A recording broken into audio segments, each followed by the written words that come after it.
열왕기상 18장 20에서 46절 말씀입니다. 아합이 이에 이스라엘의 모든 자손에게로 사람을 보내 선지자들을 갈멜산으로 모으니라. 엘리야가 모든 백성에게 가까이 나아가 이르되, 너희가 어느 때까지 둘 사이에서 머뭇머뭇하려느냐? 여호와가 만일 하나님이면 그를 따르고 바알이 만일 하나님이면 그를 따를지니라. 하니 백성이 말 한마디도 대답하지 아니하는지라. 엘리야가 백성에게 이르되, 여호와의 선지자는 나만 홀로 남았으나 바알의 선지자는 450명이로다. 그런즉 송아지 둘을 우리에게 가져오게 하고 그들은 송아지 한 마리를 택하여 각을 떠서 나무 위에 놓고 불은 붙이지 말며 나도 송아지 한 마리를 잡아 나무 위에 놓고 불은 붙이지 않고 너희는 너희 신의 이름을 부르라. 나는 여호와의 이름을 부르리니 이에 불로 응답하는 신 그가 하나님이니라. 백성이 다 대답하되 그 말이 옳도다 하니라. 사랑하는 형제 여러분, 10월 29일 토요일 새벽 묵상에 오신 것을 환영합니다. 북이스라엘은 첫 왕 여로보암 때부터 우상 숭배를 시작하더니 제3왕조 제7대 왕 아합에 이르러서는 열렬한 바알 숭배자인 그의 아내 이세벨과 함께 사마리아에 바알 신전을 세우고 여호와의 선지자들을 학살하는 등 적극적인 바알 종교 장려 정책을 펼쳤습니다. 그래서 엘리야의 심판대로 3년 반의 가뭄이 들었습니다. 아합은 엘리야를 죽이려고 수배를 하고 있는 중이었는데요. 가뭄 때문에 수원지를 찾아 나선 길에서 아합 왕의 앞에 엘리야가 나타납니다. 이스라엘을 괴롭게 하는 원흉이라고 엘리야를 비난하는 아합의 말에 엘리야는 담대하게 말합니다. 갈멜산에서 우상의 선지자들과 850대 1의 대결을 제안했습니다. 그래서 20절에 아합이 그래서 이제 선지자들을 갈멜산으로 이제 모았습니다. 엘리야가 모든 백성에게 가까이 나아가 이르되, 그래서 아주 간절한 마음으로 설득하려고 부르는 거죠. 백성들을. 너희가 어느 때까지 둘 사이에서 머뭇머뭇하려느냐? 여호와가 만일 하나님이면 그를 따르고 바알이 만일 하나님이면 그를 따를지니라. 양단 간에 선택을 하라, 이것입니다. 이 결전의 장에서 바로 엘리야는 바로 백성들이 오직 하나님만 선택할 수 있도록 하기 위하여 지금 이렇게 말을 하고 있는 것입니다. 백성들이 바알과 여호와 양쪽을 다 섬기거나 오락가락 양다리를 걸친 그런 모양새로 종교 행위를 하고 있었기에 책망을 하는 것이고, 오늘 분명한 선택을 하라라고 하는데, 이제 그래서 바알의 선지자들이 450명이나 모였지만 450대 1 이렇게 양쪽으로 대결을 벌인다, 이렇게 합니다. 이스라엘 사람들은 바알 우상 숭배 정책을 반대하지 않고, 그리고 전통적인 여호와 신앙도 나름 버리지는 않았다라고 자기네들은 생각을 하고 있는 것이죠. 왕의 권력이 강하게 여호와 신앙을 탄압하고 있기 때문에 여호와 신앙을 드러내지도 못하고, 또한 엘리야의 능력 또한 이제 두려웠을 거예요. 그래서 이제 묵묵부답했는데요. 오늘 이 대결로서 엘리야는 분명하게 선택하게 만들 것입니다. 이스라엘 백성들의 혼합주의적 태도는 여호와를 섬긴다고 말할 수는 없는 것입니다. 불상과 십자가를 두고 절한다면, 여러 가지 우상들과 함께 십자가도 두고 절한다면 그것은 그냥 우상 숭배일 뿐 아무것도 아니잖아요. 오히려 여호와를 모독하는 짓이나 마찬가지죠. 그러니 엘리야는 양단 간에 하나만 분명하게 선택하라라고 준엄하게 촉구한 것입니다. 자, 이렇게 해서 묵묵부답하는 백성 앞에서 보란듯이 450대 1의 결전을 선언하는데요. 22절이 선언이죠. 바알의 선지자는 450명이로다. 여호와의 선지자는 오직 엘리야밖에 없으니까 이 대결에서 엘리야가 승리해야만 백성들의 마음을 돌이킬 수 있을 것입니다. 한편 원래 850대 1로 대결하자라고 했는데 450명만 왔죠. 이것은 아마도 이제 아세라의 선지자 400명은 참석을 안 해서 그랬던 것 같습니다. 여기서 엘리야가 나만 홀로 남았다는 것은 결전 상황에서 그렇다는 말이고요. 여호와의 선지자는 이제 실제로는 북이스라엘에 오바디아가 공양하는 100명도 있고 더 있긴 있죠. 근데 이렇게 공공연하게 대결의 장에 나온 사람은 엘리야 한 사람뿐이고 백성들을 설득할 사람도 엘리야 한 사람뿐이라는 이런 상황이죠. 자, 그래서 이제 대결 방법을 제시합니다. 23절부터 그런즉 송아지 둘을 우리에게 가져오게 하고, 그래서 송아지는 딱 둘만 있습니다. 그들은 송아지 한 마리를 택하여 각을 떠서 나무 위에 놓고 불은 붙이지 말며, 이제 불로 신이 응답을 해야 되니까요. 나도 송아지 한 마리를 잡아 나무 위에 놓고 불은 붙이지 않고 너희는 너희 신의 이름을 부르라. 나는 여호와의 이름을 부르리니 이는 불로 응답하는 신 그가 하나님이니라. 백성이 다 대답하되 그 말이 옳도다 하니라. 네, 대결의 방법이 결정이 되었습니다. 불을 붙이지 않고 신을 부르면 신께서 제물에 불을 붙이실 것이다 라고 하는 것입니다.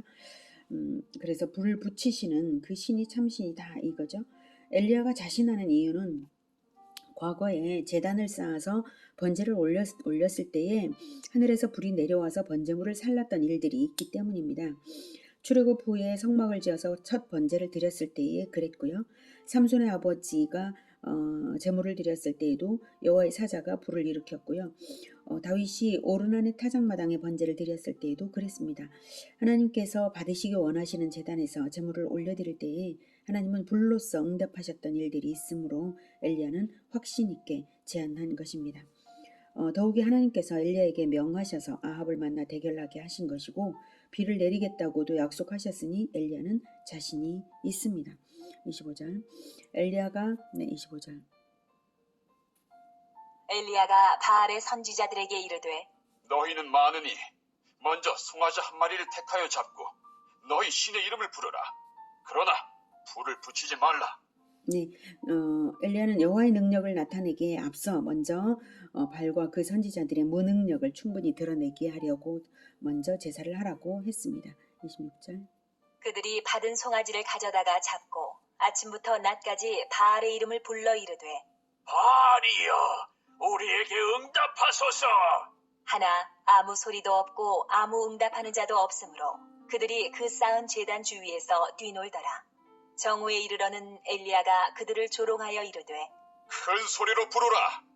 그는 신인즉 묵상하고 있는지, 혹은 그가 잠깐 나갔는지, 혹은 그가 길을 행하는지, 혹은 그가 잠이 들어서 깨워야 할 것인지. 하매 네, 바알 선지자들이 아무리 외쳐 불러도 바알의 응답이 없자 엘리야가 조롱을 하는데요. 그들의 신관을 조롱하는 것입니다. 그들은 신이 특정 지역을 드나들고 잠도 자는 존재로 여긴 것이죠. 그런 존재가 어떻게 사람을 돕겠습니까? 그러나 우리 하나님은 무소부지하셔서 어디든지 계시고 졸지도 않으시고 주무시지도 아니하시고 항상 자기 백성의 간구를 들어주시는 분이십니다. 28절 이에 그들이 큰 소리로 부르고 그들의 규례를 따라 피가 흐르기까지 칼과 창으로 그들의 몸을 상하게 하더라. 이같이 하여 정오가 지났고 그들이 미친 듯이 떠들어 저녁 소재 드릴 때까지 이르렀으나 아무 소리도 없고 응답하는 자나 돌아보는 자가 아무도 없더라. 네, 그들의 규례를 따라 피가 흐르기까지 칼과 창으로 그들의 몸을 상하게 했다고 하는데요. 기록에 의하면 그들의 예배 의식은 울부짖는 소리로 시작하여서 광란의 춤을 추다가 자기의 팔을 물어뜯고 칼로 자기 몸을 자해한다고 합니다. 이처럼 무기를 사용해서 자해까지도 하는 까닭은 자신들의 피가 특별한 효능을 발휘해서 신을 감동시켜준다고 생각했기 때문입니다. 저녁 소재 드릴 때까지는 오후 3시경을 말하고요. 아침부터 거의 종일 광란의 종교 행위를 했으나 아무 소용이 없었습니다. 자, 그리고 이제 엘리야가 하는 것을 보겠습니다. 30절 엘리야가 모든 백성을 향하여 이르되 내게로 가까이 오라. 백성이 다 그에게 가까이 가매 그가 무너진 여호와의 제단을 수축하되 야곱의 아들들의 지파의 수요를 따라 엘리야가 돌 12개를 취하니 이 야곱은 옛적에 여호와의 말씀이 임하여 이르시기를 내 이름을 이스라엘이라 하리라 하신 자더라. 엘리야의 태도가 사뭇 자신감 넘치고 열정적이죠. 모든 백성을 가까이 오라고 불러요. 모든 백성을 단번에 설득하고자 하는 열심이 느껴집니다. 그리고 무너진 여호와의 제단을 수축했습니다. 아마도 갈멜산에는 과거에 여호와의 제단이 있었는데 아합의 박해로 무너진 것일 수도 있고요. 또한 북이스라엘의 여호와 신앙이 무너진 것을 지금 다시 세운다는 의미도 됩니다. 모든 백성을 가까이 불러서 제단을 세우고 있으니까요. 이 제단 세우기는 일회적인 대결일 뿐인 것이 아니라 백성들의 신앙이 회복되어서 계속해서 여호와께 제사를 드리게 될 것이에요. 그래서 무너진 여호와의 제단을 수축한다는 말입니다. 그래서 돌 12개를 취해서 제단을 쌓았다는 사실인데요. 남북으로 분단은 되었지만 여호와 신앙 공동체라는 하나된 연합, 12지파의 하나된 연합이 여호와 신앙의 생명이기 때문에 제단 자체를 12개의 돌로 쌓았어요. 그리고 야곱에게 내 이름을 이스라엘이라 하리라 하신 하나님을 상기시킨 것은요. 야곱이 새로운 이름으로 살아야 하듯이 백성들의 영혼이 진정 새롭게 재창조되도록 하나님께 제사하는 의미가 바로 그것이라는 뜻입니다. 야곱과 이스라엘의 의미는 야곱은 발꿈치를 잡은 자, 즉 이기려는 자, 이스라엘은 하나님이 이기소서, 즉 하나님의 다스림을 받는 자라는 뜻입니다. 그러니 야곱과 이스라엘은 정반대의 의미죠. 야곱이 변화되어서 이스라엘로 살라는 뜻으로 새 이름을 하나님께서 주신 것인데요. 정작 이스라엘 백성들은 새로워지기는커녕 죽어가고 있었죠. 이제 제단을 수축해서 여호와 신앙이 회복되면 이스라엘은 진정 이스라엘이 되게 하나님께서 재창조해 주실 것을, 그런 하나님이심을 기대하게끔 상기시킨 것입니다. 우리가 하나님께 예배할 때 우리가 기대할 일은 바로 이것입니다. 야곱이 이스라엘로 되는 것, 바로 이것입니다. 진정 새 사람이 되도록 우리를 재창조해 주십사 하는 이것이 예배의 목적인 것입니다. 32절. 그가 여호와의 이름을 의지하여 그 돌로 제단을 쌓고 제단을 돌아가며 곡식 종자 두 세알을 둘 만한 도랑을 만들고 또 나무를 버리고 송아지의 각을 떠서 나무 위에 놓고 이르되 통 넷에 물을 채우다가 번제물과 나무 위에 부으라. 하고 또 이르되 다시 그리하라. 하여 다시 그리하니 또 이르되 세 번째로 그리하라. 하여 세 번째로 그리하니 물이 제단에서 두루 흐르고 도랑에도 물이 가득 찼더라. 네, 곡식 종자 두세 알은 14.7리터에 해당되는 부피이고요. 통 넷에 물을 채워다가 번제물과 나무 위에 부으라고 세 번이나 하죠. 그 당시 10만 가뭄이었어도 갈멜산 부근의 기손샘은 물이 비교적 풍부했기 때문에 거기서 길어왔을 것입니다. 곡식 종자 두세 알 정도를 둘만한 펼쳐서 쭉 이렇게 그 정도의 이제 부피, 그 면적을 말하는 것이라고 봅니다. 그 정도의 면적에다가 이렇게 도랑을 만든 거죠. 자, 이렇게 단과 나무와 번제물에 물을 충분히 이제 부었어요. 이렇게 한 것은 그 어떤 의심의 여지도 없이 하나님의 불의 표적을 믿게 하기 위함입니다. 36절. 저녁 소재 드릴 때에 이르러 선지자 엘리야가 나아가서 말하되 아브라함과 이삭과 이스라엘의 하나님 여호와여, 주께서 이스라엘 중에서 하나님이신 것과 내가 주의 종인 것과 내가 주의 말씀대로 이 모든 일을 행하는 것을 오늘 알게 하옵소서. 여호와여, 내게 응답하옵소서. 내게 응답하옵소서. 이 백성에게 주 여호와는 하나님이신 것과 주는 그들의 마음을 되돌이키심을 알게 하옵소서. 하매 엘리야의 기도는 바알 숭배자들의 광란에 비하면 무척 간단하고 명쾌합니다. 세 가지만 말씀드렸죠. 기도의 대상은 아브라함과 이삭과 이스라엘의 하나님 여호와입니다. 그리고 선조들의 이렇게 부른 것은 선조들에게 언약을 주신 하나님이시므로 그 후손인 이스라엘에게 언약의 유효함을 생각나게 하는 호칭으로 불러드린 것이고요. 그리고 세 가지를 요청했는데 주께서 이스라엘 중에서 하나님이신 것을 알게, 두 번째는 엘리야가 주의 종인 것을 알게, 셋째는 이 모든 일이 주의 말씀대로 행하는 것을 알게 해달라고 기도했어요. 그러니까 알게 해달라는 것은 응답을 해달라는 거죠. 불로 응답해 주시면 그걸 다 아니까요. 자, 그러니 이 모든 것을 하나님께서 일러주신 대로 엘리야는 주의 말씀대로 행하는 것을 알게 해달라 기도한 걸 보면 하나님께서 일일이 일러주셔서 엘리야가 그대로 행하는 것임을 또한 우리가 알 수 있습니다. 엘리야는 비를 내려달라고 기도한 것이 아니라 이스라엘이 하나님을 하나님으로 알게 해달라는 기도를 했습니다. 사실 이것만 이루어지면 다 되는 것이죠. 비가 문제가 아니거든요. 그래서 하나님만 하나님인 것을 알게 해달라. 결국 이 기적을 통하여서 이 백성들이 오직 하나님만 선택하게 해달라, 이런 뜻입니다. 그러면 이제 바알은 이제 물리쳐질 것입니다. 자, 38절. 이에 여호와의 불이 내려서 번제물과 나무와 돌과 흙을 태우고 또 도랑에 물을 핥은지라. 모든 백성이 보고 엎드려 말하되 여호와 그는 하나님이시로다. 여호와 그는 하나님이시로다. 하니 엘리야가 그들에게 이르되 바알의 선지자를 잡되 그들 중 하나도 도망하지 못하게 하라. 함에 곧 잡은지라. 엘리야가 그들을 기손 시내로 내려가서 거기서 죽이니라. 엘리야가 네. 네, 과연 하나님의 초자연적인 불이 내려서 다 태웠는데요. 이때 돌과 흙을 태우고라는 말은 원문으로는 티끌이 되게 하고라는 의미입니다. 재가 되게 하고, 네, 돌을 그을린 정도가 아니라 티끌이 되게 하는, 재가 되게 하는 강력한 불이 내린 것이죠. 물을 4번이나 그렇게 쏟아 부은 다 적신 그 모든 것들을 다 태우고도 돌까지도 재가 되게 했습니다. 그러니 도랑의 물도 물론 다 말라버렸고요. 이런 초자연적인 위력은 결코 속임수가 아니라 하나님의 능력임을 깨닫기에 충분했을 것입니다. 이제 진실은 명백히 드러났습니다. 여호와만이 참신이시고 엘리야는 하나님의 종이며 바알 숭배자들은 종교 사기꾼들임이 드러났습니다. 그리고 도망치려는 바알의 선지자들을 한 사람도 남김없이 잡고 처형시켰습니다. 바알 숭배자들을 처형하는 것은 율법으로 주신 하나님의 명령에 명백하게 있는 것이고요. 바알 숭배 때문에 여호와의 선지자들이 죽임을 당했기 때문에 더욱 마땅한 것입니다.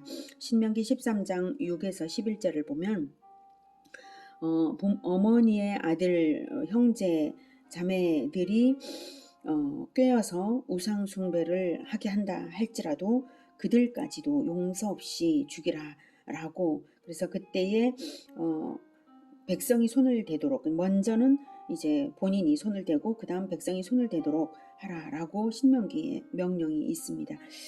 왜 그렇게 죽이냐라고 하면 애굽 땅 종되었던 집에서 너를 인도하여 내신 네 하나님 여호와에게서 너를 꾀어 떠나게 하려 한 자이니 너는 돌로 쳐 죽이라, 이렇게 했습니다. 여호와 하나님을 배신하게 만든 자들은 반드시 심판이 있다는 것입니다. 그래서 그리하면 온 이스라엘이 듣고 두려워하여 이 같은 악을 다시는 너희 중에서 행하지 못하리라 라고 말씀하셨습니다. 그래서 그 같은 악을, 우상 숭배의 악을 다시는 이스라엘 중에서 행하지 못하게 해야 하기 때문에 바알 숭배자들을 죽이라라고 엘리야는 명했고 백성들은 그들을 잡아서 처형을 한 것입니다. 엘리야가 직접 죽이기보다는 분노한 백성들로 하여금 죽이도록 했을 것이고요. 아합은 그 기세에 아연실색해서 그저 보고만 있을 수밖에 없었을 것입니다. 엘리야는 이제 하나님의 응답이 나타났고 백성의 반응이 여호와께로 돌아섰으니 비가 내릴 줄을 압니다. 그래서 41절. 아합에게 이르되 올라가서 먹고 마시소서. 큰 빗소리가 있나이다. 아합이 먹고 마시러 올라가니라. 엘리야가 갈멜산 꼭대기로 올라가서 땅에 꿇어 엎드려 그의 얼굴을 무릎 사이에 넣고. 네, 엘리야는 믿음의 귀로 큰 비가 있을 것을 들었습니다. 하나님께서 빗소리를 들려주셨을 것입니다. 아합에게 그렇게 말하고는 자기는 간절한 기도를 합니다. 빗소리가 들렸다고 해가지고 기도가 필요 없는 게 아니죠. 그래서 얼굴을 무릎 사이에 넣은 것은 그 어떤 것도 보지 않고 오직 하나님만 바라보며 하나님의 능력에만 기대하는 지극한 겸손의 모습을 보여줍니다. 지금 하늘은 너무나 청명하기만 할 텐데 그런 걸 보지 않고 오직 하나님을 바라보겠노라고 얼굴을 무릎 사이에 넣고 간절한 기도를 했습니다. 야고보서 5장 18절에 보면 다시 기도하니 하늘이 비를 주고 땅이 열매를 맺었다라고 말함으로써 비가 내린 것이 하나님께서 엘리야의 기도에 대한 응답임을 분명하게 밝혀주고 있습니다. 43절. 그의 사환에게 이르되 올라가 바다 쪽을 바라보라. 그가 올라가 바라보고 말하되 아무것도 없나이다. 이르되 7번까지 다시 가라. 7번째 이르러서는 그가 말하되 바다에서 사람의 손만한 작은 구름이 일어나나이다. 이르되 올라가 아합에게 말하기를 비에 막히지 아니하도록 마차를 갖추고 내려가소서 하라. 하니라. 팔레스틴에서는 지중해 쪽에서 구름이 일어나면 비가 올 전조인 것을 압니다. 그래서 7번이나 가게 한 것은 결코 포기하지 않고 하나님께 철저히 간구하고 기다리는 그러한 자세를 보이는 것입니다. 그리고 드디어 작은 구름이 보이자 기손 시내가 범람할 것을 예견하고는 큰 빗소리를 들었잖아요. 그러니까 이스라엘은 이제 금세 이제 아주 빠르게 이제 강이 범람하거든요. 그래서 범람할 것을 예견하고는 이제 마차를 타고 속히 가라고 아합에게 전하게 한 것입니다. 45절. 조금 후에 구름과 바람이 일어나서 하늘이 캄캄해지며 큰 비가 내리는지라. 아합이 마차를 타고 이스라엘로 가니 여호와의 능력이 엘리야에게 임하매 그가 허리를 동이고 이스라엘로 들어가는 곳까지 아합 앞에서 달려갔더라. 네, 아합이 먼저 출발하여서 마차를 타고 아합의 별궁이 있는 이스라엘로 가는 속도보다 엘리야는 여호와의 능력이 임하여서 아합보다 앞서 달렸다는 것입니다. 예, 비가 아주 엄청나게 이제 쏟아졌기 때문에 이제 속히 이제는 비를 피해야 될 지경이 된 것이죠. 자, 허리를 동이고 달렸다 해도 마차보다 빨리 달릴 수는 없을 텐데요. 순간이동은 아니지만 초자연적인 능력으로 달려간 것이고요. 종교개혁에 박차를 가할 결심이 느껴지는 행동입니다. 아합이 아무리 인본적 행위를 빠르게 할지라도 엘리야가 빠르고 이길 것임을 또한 알게 하죠. 오늘 본문에서 인상적인 것은 이스라엘 12지파를 상징하는 12돌을 취하여 제단을 수축하고 또 이스라엘 백성들로 하여금 바알을 버리고 열조의 하나님에게로 돌아오도록 기도하였다는 사실입니다.